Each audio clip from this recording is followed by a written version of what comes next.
A Pobra do Caramiñal celebrará do 18 ao 21 deste mes de agosto as festas do Carme dos Pincheiros. A comisión organizadora dos festexos, xunto co alcalde José Carlos Vidal e a concelleira de Cultura Patricia Lojo, foron os encargados de debullar máis polo miúdo o seu programa. Como en anos anteriores, as actividades serán do máis variado para satisfacer os gustos de pequenos e maiores. O pistoletazo de saída marcará o como é habitual o pregón, que será o venres 18 a partir das 9 da noite dende o balcón da Casa Consistorial. Este ano correrá a cargo de Esther Calviño e Iván Tubío, dous estudantes da localidade bolsados pola Fundación La Caixa como a mellores expedientes universitarios de toda España. Queríamos que a mocidade se pudese ver reflexada e se pudese motivar, non, con estas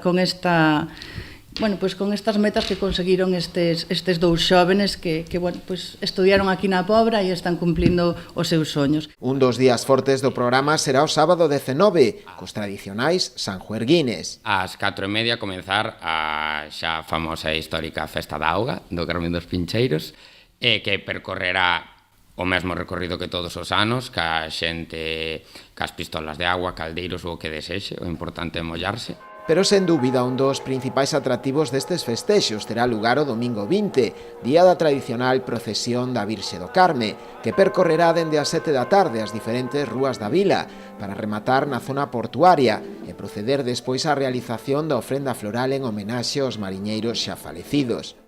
Vai acompañada dos banderíns e da banda de música da Brilá, que lle honraránna no Pantalán facéndolle a honra dos banderíns. Fanlle unha honra para facer así un pouco todo isto moi vistoso e como nos gusta aos mariñeiros honrar a nosa Virxen do Carme.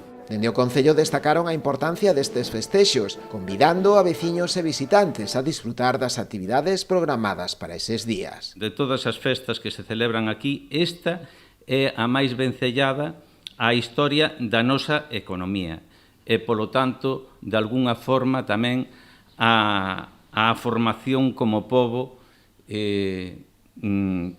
xa que toma o seu nome dun colectivo mariñeiro que practicaba a pesca con pincho. A pesca con pincho era unha arte de pesca que se utilizaba para a captura da merluza.